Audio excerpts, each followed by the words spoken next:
Quero agradecer a Deus o privilégio de poder estar aqui nesse lugar, porque nós sabemos que nós vimos o começo, né?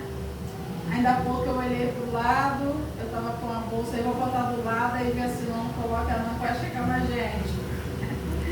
E a gente vê que falta cadeira, falta espaço. Em nome de Jesus, em breve vai estar ali do outro lado, né, pastor? Para a glória do nome de Jesus. Nós fazemos parte dessa história, né, para quem não conhece a nossa vida.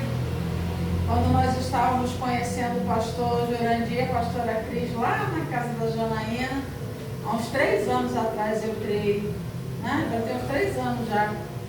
E ali foi liberada uma palavra sobre a vida do pastor, ele ainda estava de muleta. Hoje a gente vê o pastor brincando ali, ó, dá rasteira em qualquer um. Não precisa nem de muleta, né? Facilidade, porque ele vai de um lado para o outro. Estou brincando, não dá rasteira não. Mas a gente brinca porque só Deus pode fazer isso. O que ele fez na vida do pastor Jurandir. E quando o Senhor havia prometido, né, que ele seria reconduzido ao ministério, depois de tantos anos a gente vê esse homem de Deus aí.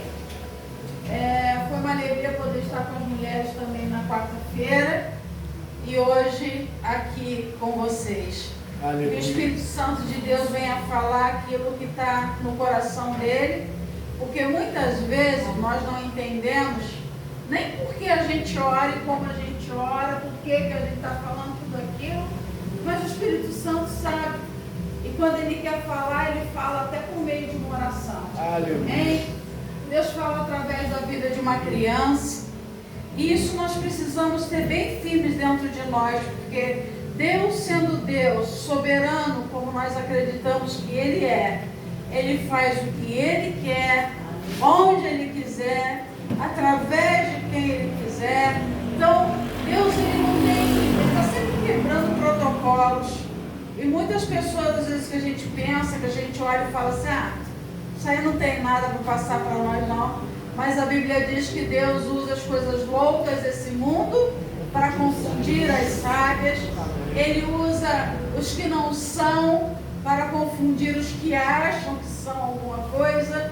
Então esse é o nosso Deus. Amém? Eu pedi a Deus ontem uma palavra que nós estamos compartilhando hoje. E essa é uma guerra que toda pessoa que prega a palavra, ela tem quando ela vai preparar a mensagem. Por quê? Nós queremos falar aquilo que está no coração de Deus, não aquilo que nós temos vontade de falar, né? A gente às vezes tem vontade de chegar aqui e só falar de coisas boas. Só que a vida com Deus não é só de coisas boas. A vida com Deus é difícil. Se alguém falar para você que servir a Cristo é mole, eu rasgo a minha Bíblia, porque em momento nenhum na Bíblia a gente vai ver que quem serve a Deus vive em cima da gelatina, moleza, né? Não, a vida com Deus é difícil. E muitas vezes a gente foca a nossa vida em lutar contra o único inimigo, que ele é inimigo, como a Bíblia diz, o inimigo de nossas almas, o diabo. E hoje nós vamos estar falando para todos vocês qual é o pior inimigo do ser humano. Qual é o pior inimigo do ser humano? Muitas vezes a gente só ouve que o diabo é o nosso adversário, ele é. Mas hoje nós vamos falar de 3 inimigos. E não só contra o diabo que nós precisamos lutar, mas tem mais 2 que são terríveis. E dentre esses 2 tem um que é pior ainda, não é? Porque contra o inimigo de nossas almas, Deus já prometeu nos dar vitória. Aleluia. Eu começo com uma frase de um homem que escreveu o livro A Arte da Guerra. O nome dele é meio estranho, Sun Tzu, né?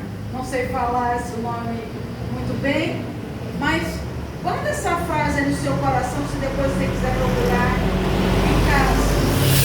Diz assim: se você conhece o inimigo e conhece a si mesmo, não precisa temer o resultado de Se você se conhece, mas não conhece o inimigo, para cada vitória sofrerá também uma derrota. Se você não conhece nem o inimigo e nem a si mesmo, você perderá todas as batalhas. Ou seja, nós tivemos um jogo ontem, né? Não vou perguntar quem é flamenguista, porque eu corro risco de passar vergonha, né? Mas eu sou. Também? Então não estou sozinha, não, graças a Deus, né? Só não somos doentes, nós não idolatramos, mas a gente tem um pezinho lá no vermelho e preto, né? No Flamengo. Então, olha só, a gente sabe que uma das técnicas dos técnicos de futebol, uma das táticas, é o seguinte: antes dos jogos acontecerem, eles pegam jogos dos adversários e eles assistem aqueles jogos para poder treinar os seus jogadores. Vocês sabiam disso? Sabe por que ele faz isso? Porque antes dele colocar o time dele no meio da batalha, no meio do campo, ele precisa saber quais são os pontos fortes e os pontos fracos do seu inimigo. Porque se ele não souber isso, ele corre o risco de colocar os jogadores nas posições erradas. Então, quando a gente sabe quem é o nosso inimigo, a gente tem mais chance de vencer. A gente ouve muitas palavras e muitas pregações, e eu poderia até perguntar aqui: quem aqui quer vitória em Deus? Amém. Todos nós queremos. Mas nós temos que saber que para toda vitória que nós quisermos, haverá um preço e haverá uma batalha. E a gente ouve algumas pessoas dizendo assim: a salvação é de graça, Jesus já pagou o preço por mim, então eu não preciso fazer nada. Mentira ou verdade? Mentira.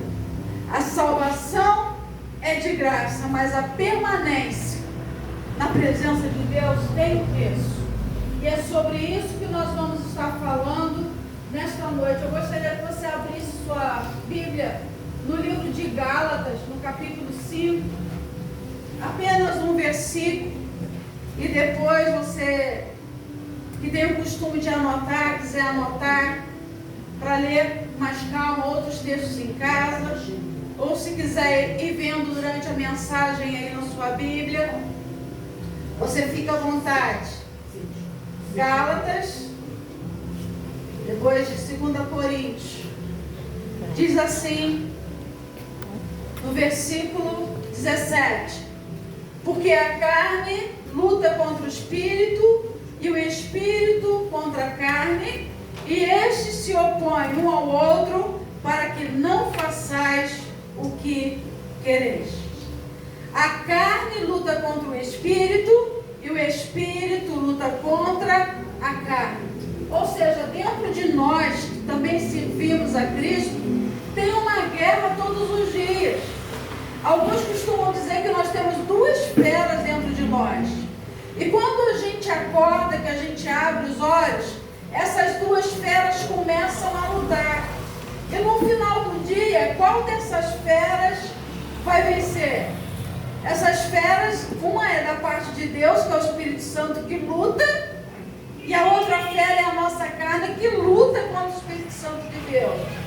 E no final do dia vai vencer aquele a quem mais a gente alimenta.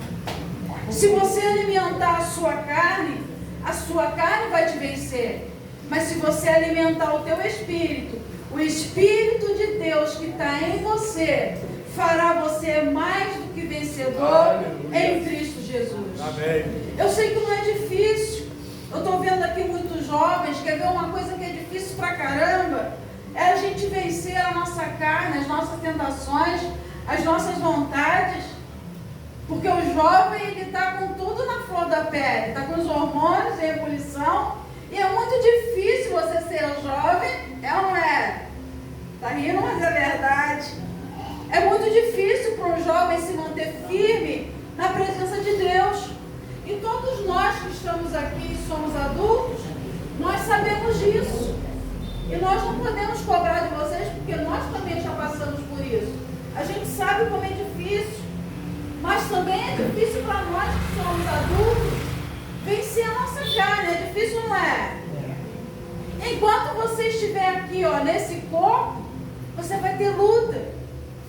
A tua carne vai lutar contra o espírito, e o espírito vai lutar contra a tua carne.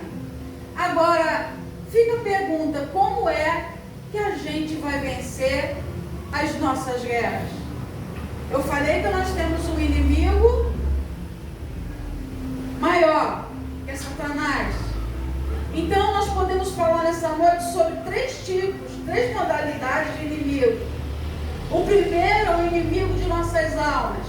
Em 1 Pedro 5,8 a Bíblia fala que ele anda ao nosso derredor, bramando como um leão, buscando a quem possa tragar.